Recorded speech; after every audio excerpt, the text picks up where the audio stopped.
أعوذ بالله من الشيطان الرجيم. بسم الله الرحمن الرحيم. الحمد لله الذي أنزل على عبده الكتاب ولم يجعل له عوجا قيما لينذر بأسا شديدا من لدنه ويبشر المؤمنين الذين يعملون الصالحات أن لهم أجرا حسنا ماكثين فيه أبدا وينذر الذين قالوا اتخذ الله ولدا ما لهم به من علم ولا لآبائهم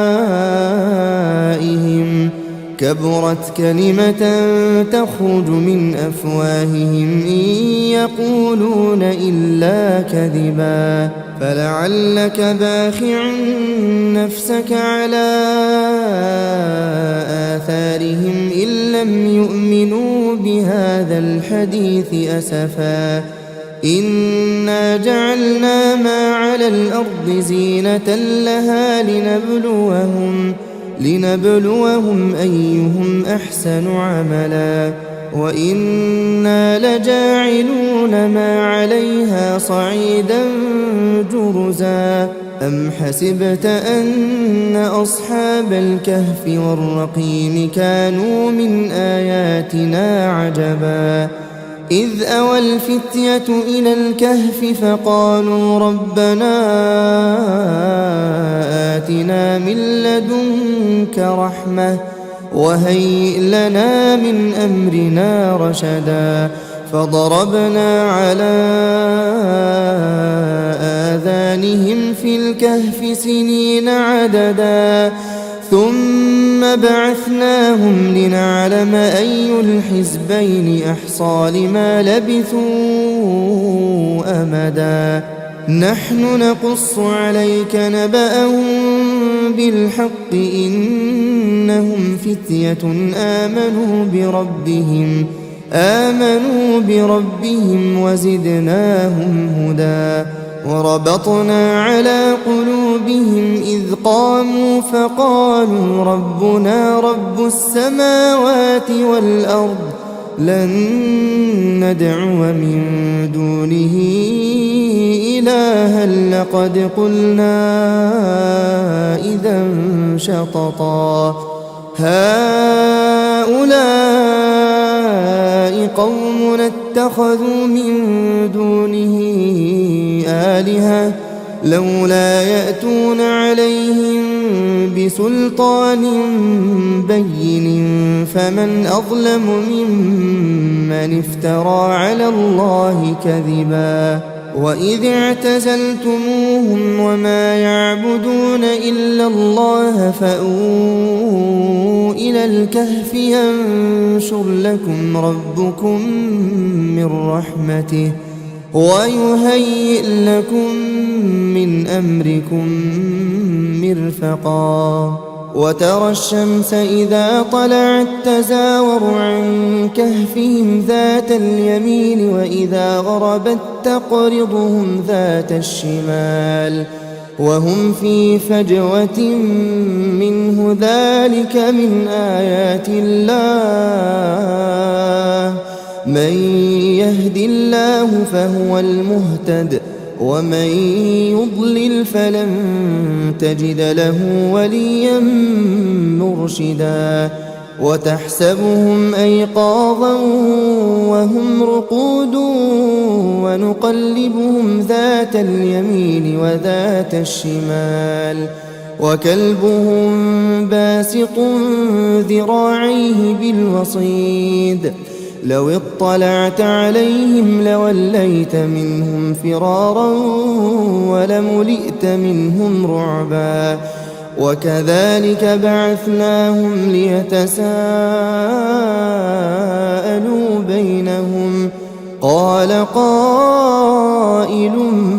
منهم كم لبثتم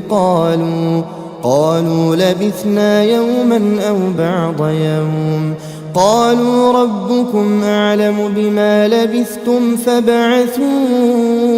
أحدكم بورقكم هذه إلى المدينة فلينظر أيها أزكى طعاما فليأتكم برزق منه وليتلطف ولا يشعرن بكم أحدا إنهم إن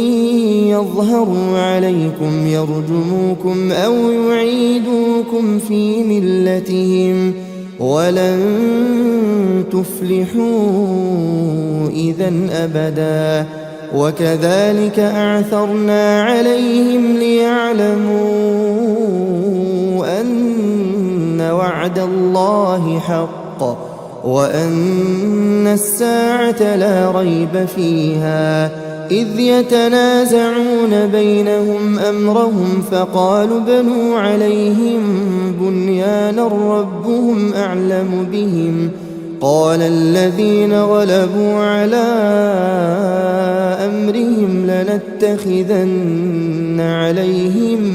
مسجدا سيقولون ثلاثة رابعهم كلبهم ويقولون خمسة سادسهم كلبهم رجما بالغيب ويقولون سبعة وثامنهم كلبهم قل ربي أعلم بعدتهم ما يعلمهم إلا قليل فلا تمار فيهم إلا مراء ظاهرا ولا تستفت فيهم منهم أحدا ولا تقولن لشيء إني فاعل ذلك غدا إلا أن يشاء الله واذكر ربك إذا نسيت وقل عسى أن يهديني ربي لأقرب من هذا رشدا ولبثوا في كهفهم 300 سنين وازدادوا 9 قل الله أعلم بما لبثوا له غيب السماوات والأرض أبصر به وأسمع ما لهم من دونه من ولي ولا يشرك في حكمه أحدا واتل ما أوحي إليك من كتاب ربك لا مبدل لكلماته ولن تجد من دونه ملتحدا واصبر نفسك مع الذين يدعون ربهم بالغداة والعشي يريدون وجهه ولا تعد عيناك عنهم تريد زينة الحياة الدنيا ولا تطع من أغفلنا قلبه عن ذكرنا واتبع هواه وكان أمره فرطا وقل الحق من ربكم فمن شاء فليؤمن ومن شاء فليكفر إنا أعتدنا للظالمين نارا أحاط بهم سرادقها وإن يستغيثوا يغاثوا بماء كالمهل يشوي الوجوه بئس الشراب وساءت مرتفقا إن الذين آمنوا وعملوا الصالحات إنا لا نضيع أجر من أحسن عملا أولئك لهم جنات عدن تجري من تحتهم الأنهار يحلون فيها من أساور من ذهب ويلبسون ثيابا خضرا من سندس وإستبرق متكئين فيها على الأرائك نعم الثواب وحسنت مرتفقا واضرب لهم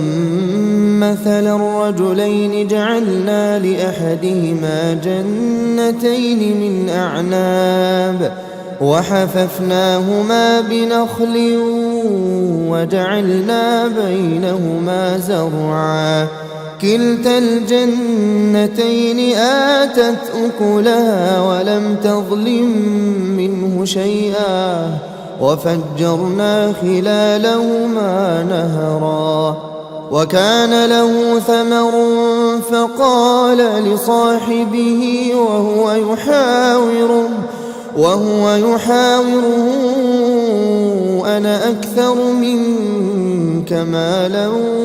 وأعز نفرا ودخل جنته وهو ظالم لنفسه قال ما أظن أن تبيد هذه أبدا وما أظن الساعة قائمة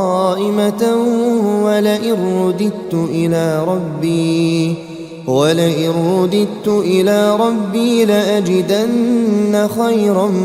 منها منقلبا قال له صاحبه وهو يحاوره أكفرت بالذي خلقك من تراب ثم من نطفة ثم سواك رجلا لكن هو الله ربي ولا أشرك بربي أحدا ولولا إذ دخلت جنتك قلت ما شاء الله لا قوة إلا بالله إن ترني أنا أقل منك مالا وولدا فعسى ربي أن يؤتيني خيرا من جنتك ويرسل عليها حسبانا من السماء فتصبح صعيدا زلقا أو يصبح ماؤها غورا فلن تستطيع له طلبا وأحيط بثمره فأصبح يقلب كفيه على ما أنفق فيها وهي خاوية على عروشها ويقول يا ليتني لم أشرك بربي أحدا ولم تكن له فئة ينصرونه من دون الله وما كان منتصرا هنالك الولاية لله الحق هو خير ثوابا وخير عقبا واضرب لهم مثل الحياة الدنيا كماء إن أنزلناه من السماء فاختلط به نبات الأرض فأصبح هشيما تذروه الرياح وكان الله على كل شيء مقتدرا المال والبنون زينة الحياة الدنيا والباقيات الصالحات خير عند ربك ثوابا وخير أملا ويوم نسير الجبال وترى الأرض بارزة وحشرناهم فلم نغادر منهم أحدا وعرضوا على ربك صفا لقد جئتمونا كما خلقناكم أول مرة بل زعمتم أن لن نجعل لكم موعدا ووضع الكتاب فترى المجرمين مشفقين مما فيه ويقولون يا ويلتنا ما لهذا الكتاب لا يغادر صغيرة ولا كبيرة إلا أحصاها ووجدوا ما عملوا حاضرا ولا يظلم ربك أحدا وإذ قلنا للملائكة اسجدوا لآدم فسجدوا إلا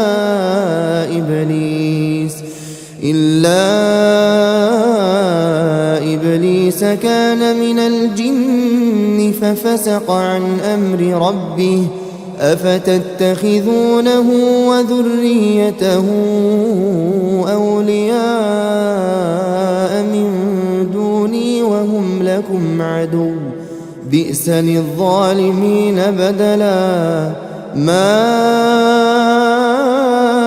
أشهدتهم خلق السماوات والأرض ولا خلق أنفسهم وما كنت متخذ المضلين عضدا ويوم يقول نادوا شركائي الذين زعمتم فدعوهم فلم يستجيبوا لهم وجعلنا بينهم موبقا ورأى المجرمون النار فظنوا أنهم مواقعوها ولم يجدوا عنها مصرفا ولقد صرفنا في هذا القرآن للناس من كل مثل وكان الإنسان أكثر شيء جدلا وما منع الناس أن يؤمنوا إذ جاءهم الهدى ويستغفروا ربهم إلا أن تأتيهم سنة الأولين أو يأتيهم العذاب قبلا وما نرسل المرسلين إلا مبشرين ومنذرين ويجادل الذين كفروا بالباطل ليدحضوا به الحق واتخذوا آياتي وما أنذروا هزوا ومن أظلم ممن ذكر بآيات ربه فأعرض عنها ونسي ما قدمت يداه إنا جعلنا على قلوبهم أكنة أن يفقهوه وفي آذانهم وقرا وإن تدعهم إلى الهدى فلن يهتدوا إذا أبدا وربك الغفور ذو الرحمة لو يؤاخذهم بما كسبوا لعجل لهم العذاب بل لهم موعد لن يجدوا من دونه موئلا وتلك القرى أهلكناهم لما ظلموا وجعلنا لمهلكهم موعدا وإذ قال موسى لفتاه لا أبرح حتى أبلغ مجمع البحرين حتى أبلغ مجمع البحرين أو أمضي حقبا فلما بلغا مجمع بينهما نسيا حوتهما فاتخذ سبيله في البحر سربا فلما جاوزا قال لفتاه آتنا غداءنا لقد لقينا من سفرنا هذا نصبا قال أرأيت إذ أوينا إلى الصخرة فإني نسيت الحوت وما أنسانيه إلا الشيطان أن أذكره واتخذ سبيله في البحر عجبا قال ذلك ما كنا نبغي فارتدا على آثارهما قصصا فوجدا عبدا من عبادنا آتيناه رحمة من عندنا وعلمناه من لدنا علما قال له موسى هل أتبعك على أن تعلمني مما علمت رشدا قال إنك لن تستطيع معي صبرا وكيف تصبر على ما لم تحط به خبرا قال ستجدني إن شاء الله صابرا ولا أعصي لك أمرا قال فإن اتبعتني فلا تسألني عن شيء حتى أحدث لك منه ذكرا فانطلقا حتى إذا ركبا في السفينة خرقها قال أخرقتها لتغرق أهلها لقد جئت شيئا إمرا قال ألم أقل إنك لن تستطيع معي صبرا قال لا تؤاخذني بما نسيت ولا ترهقني من أمري عسرا فانطلقا حتى إذا لقيا غلاما فقتله قال أقتلت نفسا زكية بغير نفس لقد جئت شيئا نكرا قال ألم أقل لك إنك لن تستطيع معي صبرا قال إن سألتك عن شيء بعدها فلا تصاحبني قد بلغت من لدني عذرا فانطلقا حتى إذا أتيا أهل قرية استطعما أهلها فأبوا أن يضيفوهما فوجدا فيها جدارا يريد أن ينقض فأقامه قال لو شئت لاتخذت عليه أجرا قال هذا فراق بيني وبينك سأنبئك بتأويل ما لم تستطع عليه صبرا أما السفينة فكانت لمساكين يعملون في البحر فأردت أن أعيبها وكان وراءهم ملك يأخذ كل سفينة غصبا وأما الغلام فكان أبواه مؤمنين فخشينا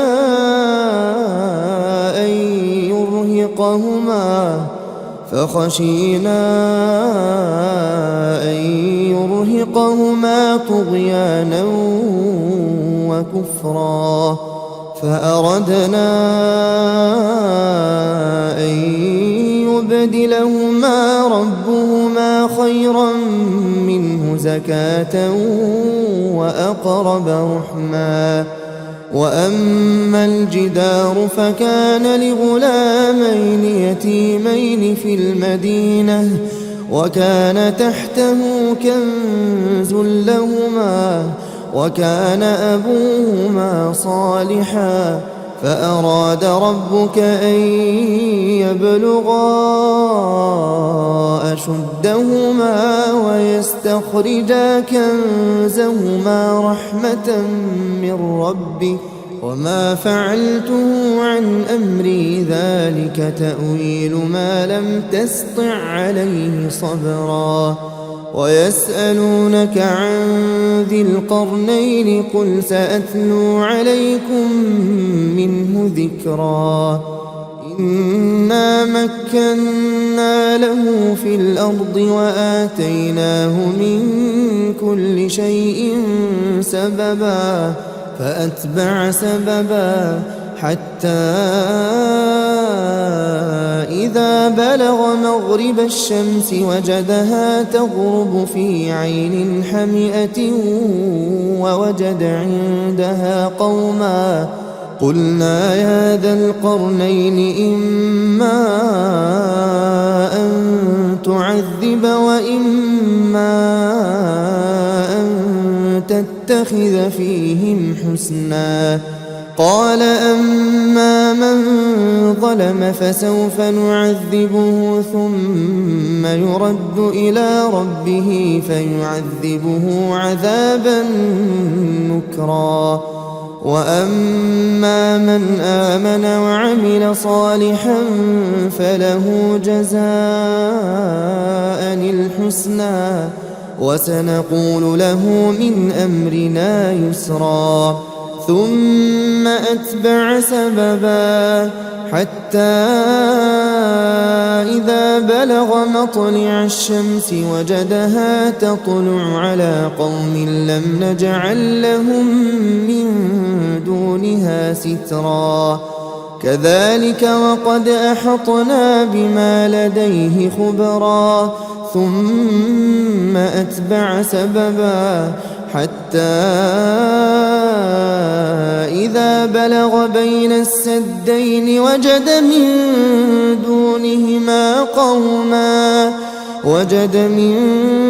دونهما قوما لا يكادون يفقهون قولا. قالوا يا ذا القرنين إن يأجوج ومأجوج مفسدون في الأرض فهل نجعل لك خرجا على أن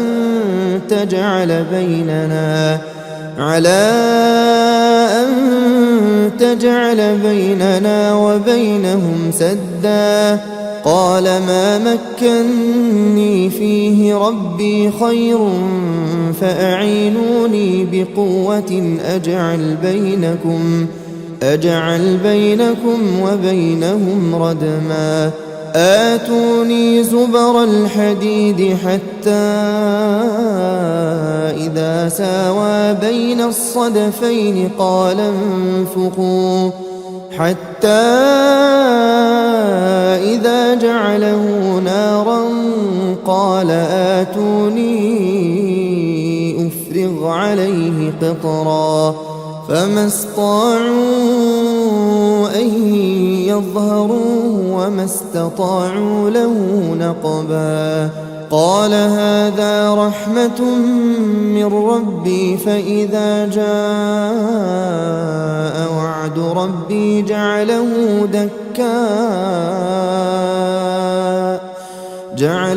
دكاء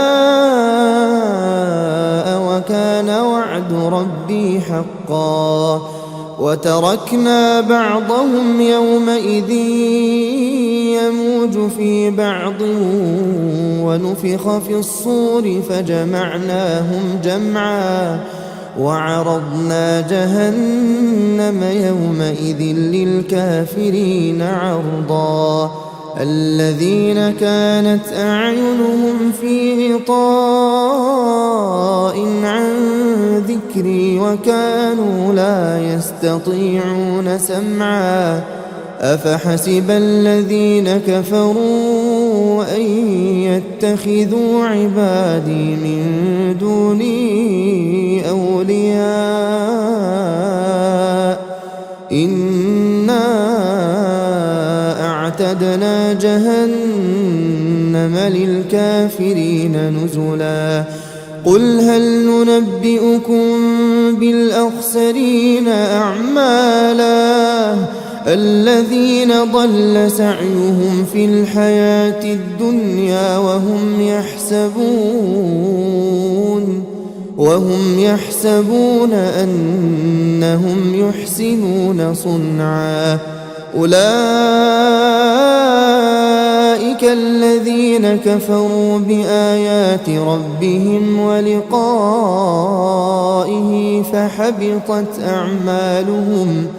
فحبطت أعمالهم فلا نقيم لهم يوم القيامة وزنا ذلك جزاؤهم جهنم بما كفروا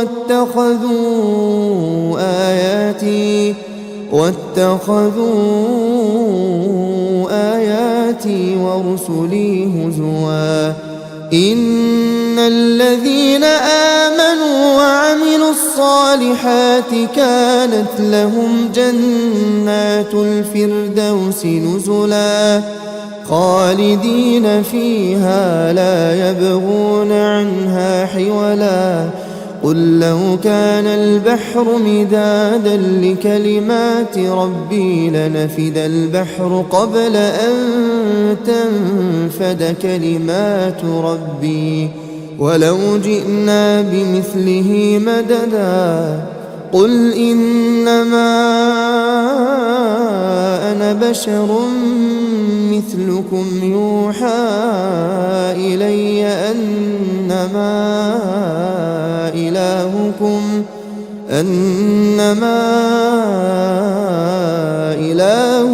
إله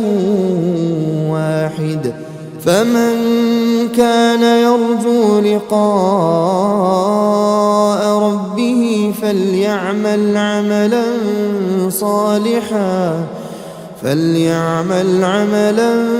صالحا ولا يشرك بعبادة ربه أحدا.